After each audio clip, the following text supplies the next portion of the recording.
যোগ দেওয়ার কথাগুলো শোনেন। খলিফাতুল মুসলিমিন ওমর ফারুক রাদিয়াল্লাহু তাআলা আনহু একদিন ময়দানের মধ্যে চলে গেলেন। ঘুরতেছেন তার গলা শুকিয়ে গেল। গলা শুকিয়ে যাওয়ার পরে একটা রাখালের নিকটে চলে গেলেন। যাই বলতেছেন, ভাই রাখাল, মরুভূমির বালুর মধ্যে ঘুরতে ঘুরতে আমার গলাটা শুকিয়ে গেছে।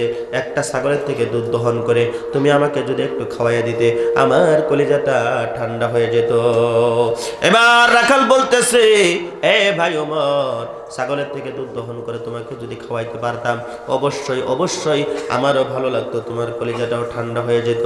কিন্তু আমার মালিক টাকা দিয়েছে, বেতন দিয়েছে, এই ছাগলের থেকে দুধ দহন করার জন্য, তোমাকে খাওয়ানোর জন্য আমাকে পারমিশন দেয় নাই। জোরে বলি সুবহানাল্লাহ।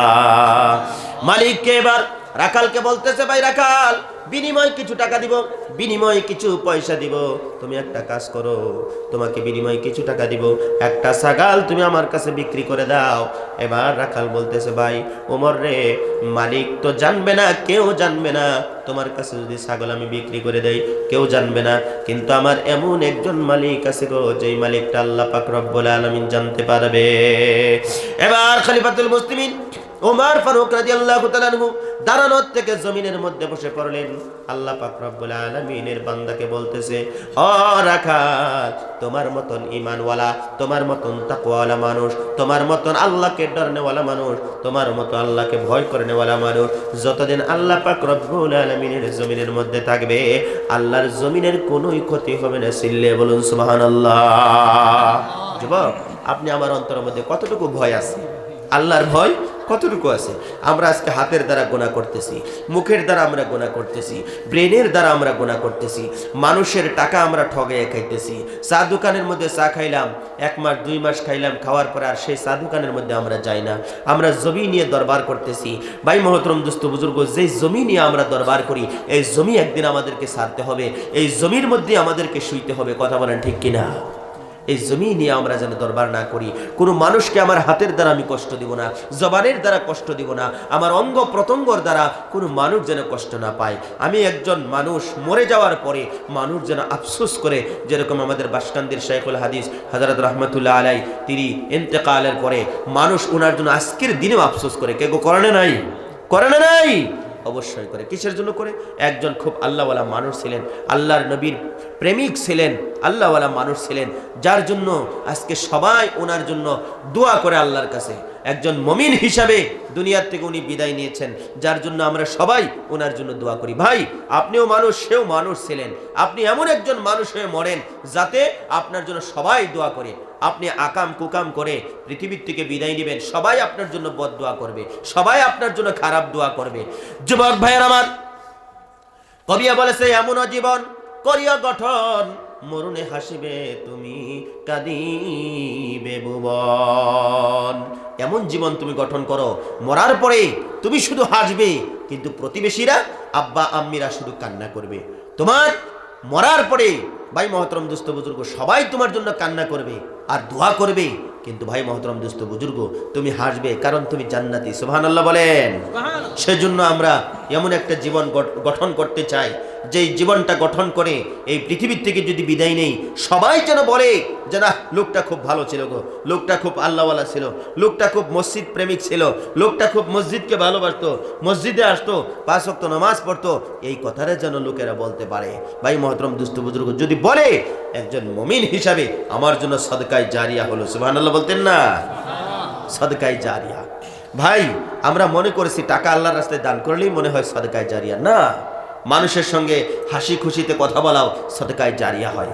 মানুষের সঙ্গে ভালো ব্যবহার করাটা, এটাও সদকায়ে জারিয়া হয়। রাস্তার নিকটে গাছ লাগিয়ে দিলে সদকায়ে জারিয়া হয়।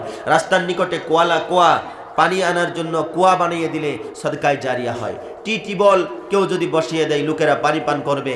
ভাই, কেউ যদি পুকুর খনন করে দেয়, পশু পাখিরা পুকুরের থেকে পানি পান করবে, মানুষে ওযু করবে, নামাজ পড়বে, সেখান থেকে পানি নিয়ে যদি ভালো পানি হয় খাবে, এটা আপনার জন্য সদকায়ে জারিয়া হবে।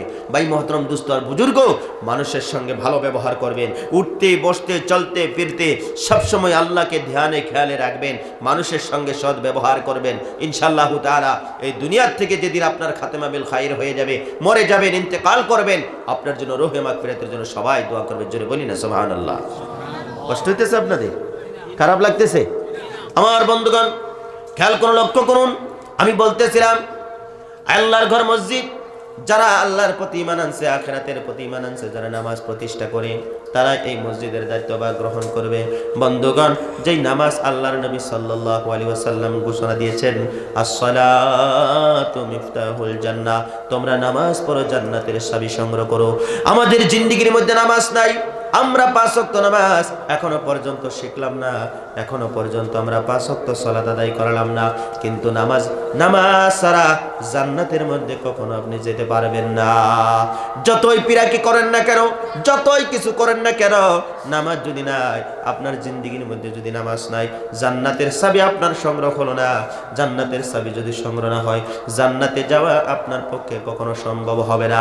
সেই জন্য যুব ভাইয়েরা আমার, ও মুরব্বী বাবাজিরা গো, 2টা চরণ ধরে, 2টা পায়ে ধরে বলে যায়, জীবন চলে যাবে, কোনোদিন আল্লাহর হুকুম সালাত আপনারা ছেড়ে দিবেন না। নামাজটা শিখে নেন, যেই নামাজ রাসূলুল্লাহ সাল্লাল্লাহু আলাইহি ওয়াসাল্লাম এই নামাজ প্রতিষ্ঠা করার জন্য কত কষ্ট করেছেন, কত মেহনত করেছেন রে বন্ধু। ইতিহাস আপনারা জানেন, আল্লাহর নবী, দো জাহানের নবী, রাহমাতুল লিল আলামিন ঘোষণা দিয়েছেন, শীতকালে আল্লাহর নবী সাল্লাল্লাহু আলাইহি ওয়াসাল্লাম একটা গাছের নিকটে চলে গিয়েছিলেন।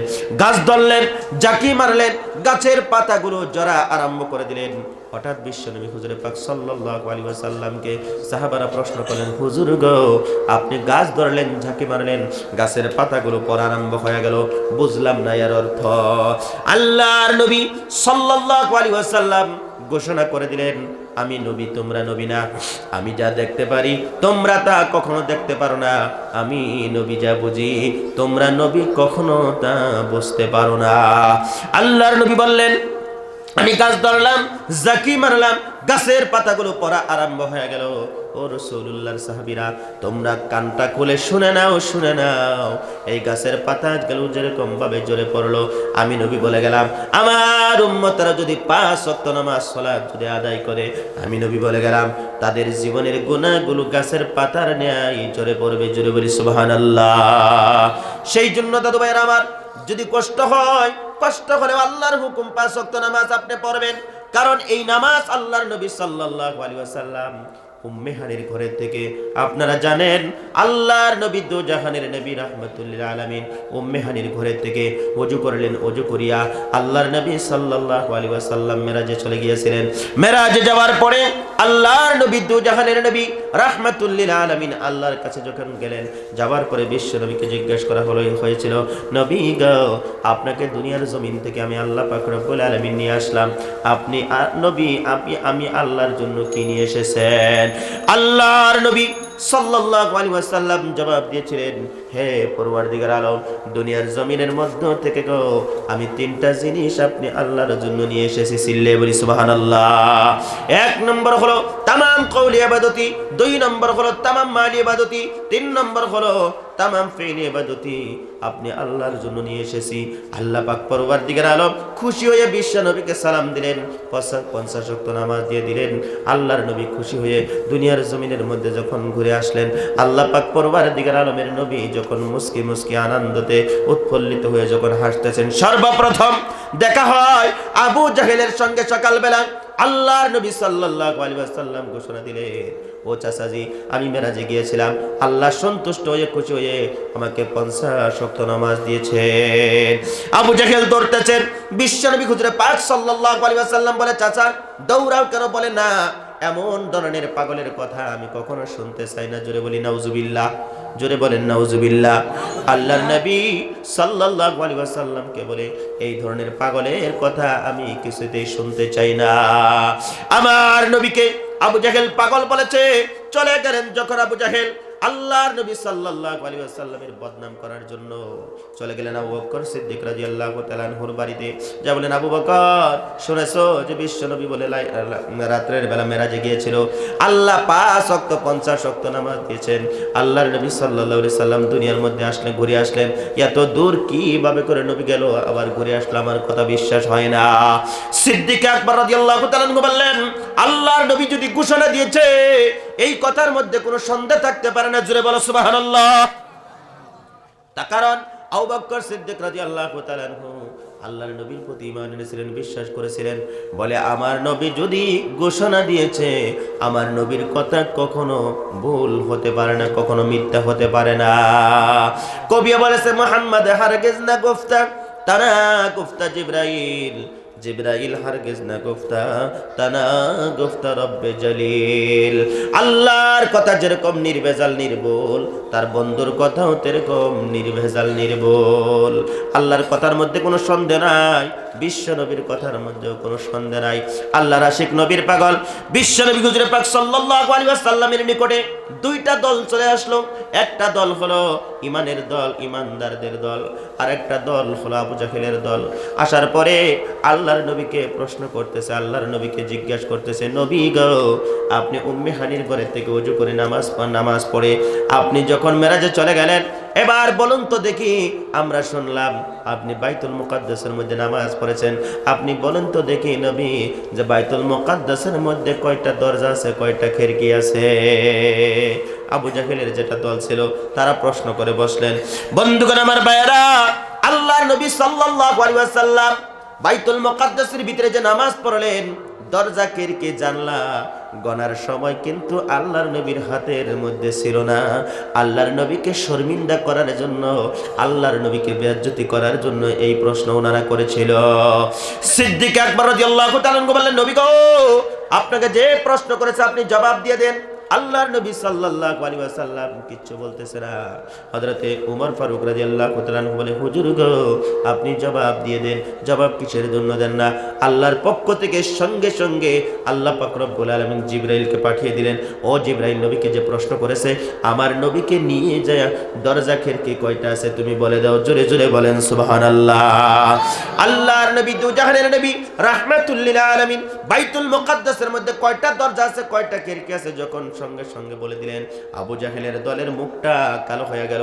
সঙ্গে সঙ্গে যখন তারা বাড়ি চলে গেল রে বন্ধু, বাড়ি যাওয়ার পরে তারা আনন্দ করে ফুর্তি করে, যখন আনন্দ ফুর্তি উল্লাস করতেছে রে বন্ধু, আবু বকর সিদ্দিক রাদিয়াল্লাহু তাআলা আনহু আল্লাহর নবীর প্রতি ঈমান এনেছে, বিশ্বাস করেছে। বন্ধুগণ, আবু জাহেল আল্লাহর নবীকে বিশ্বাস করলো না, ঈমান আনলো না। তারা আনন্দ করে ফুর্তি করে এমত অবস্থায় বন্ধুগণ আমার ভাইরা, আবু জাহেল বলে, নবীজি যে কথাগুলো বলেছে আল্লাহর নবীর কথা ছিল সত্য কথা, এর মধ্যে কোনো সন্দেহ নাই। ওনার যেগুলো তারা বলছিল, তারা সবাই মিলে বলেন, আল্লাহর নবী যদি সত্য কথা বলে থাকে, আল্লাহর নবী যদি সত্য কথা বলে থাকে, তোমার মতন আবু জাহেলের কথা আর আমরা শুনবো না, আর আমরা শুনবো না। বিশ্ব নবীর কলিমা পরে আমরা মুসলমান হতে চাই, জান্নাতে যাইতে চাই। সিল্লে বলো সুবহানাল্লাহ। বন্ধুগণ, আমরা মুসলমানের সন্তান, মুসলমানের ঘরে আমরা জন্মগ্রহণ করেছি। জন্মের পরে মহাগ্রন্থ কোরআনুল কারীমের তিলাওয়াত মায়ের কাছ থেকে আমরা শুনেছি, নসেদ বাবার কাছ থেকে শুনেছি, নসেদ মসজিদের ইমাম সাহেব মেহসাবের কাছ থেকে নিশ্চয়ই শুনেছি। কিন্তু শোনার পরেও গো বন্ধু, এখনো পর্যন্ত কোরআন কাকে বলে আমরা এখনো পর্যন্ত চিনতে পারলাম না। পবিত্র কালামুল্লাহ শরীফ কাকে বলে এখনো পর্যন্ত বুঝতে পারলাম না, এখনো পর্যন্ত চিনতে পারলাম না। এই যুবক ভাইয়ের আমার, তুমি হিন্দি পড়ো, সওয়াব পাবা না, জ্ঞান অর্জন হবে। ইংরেজি পড়ো, সওয়াব পাবা না, জ্ঞান অর্জন হবে রে দাদু। ইংলিশ পড়ো, জ্ঞান অর্জন হবে, কিন্তু সওয়াব পাবা না। বিশ্বনবী হুজুরে পাক সাল্লাল্লাহু আলাইহি ওয়াসাল্লাম জানিয়ে দিয়েছেন, মহাগ্রন্থ কোরআনুল কারীম যদি কোনো আল্লাহর বান্দা যদি তিলাওয়াত করে, সওয়াব কামাই হয়ে যাবে, সাথে সাথে তার জ্ঞান অর্জন হয়ে যাবে। যদি বলি সুবহানাল্লাহ।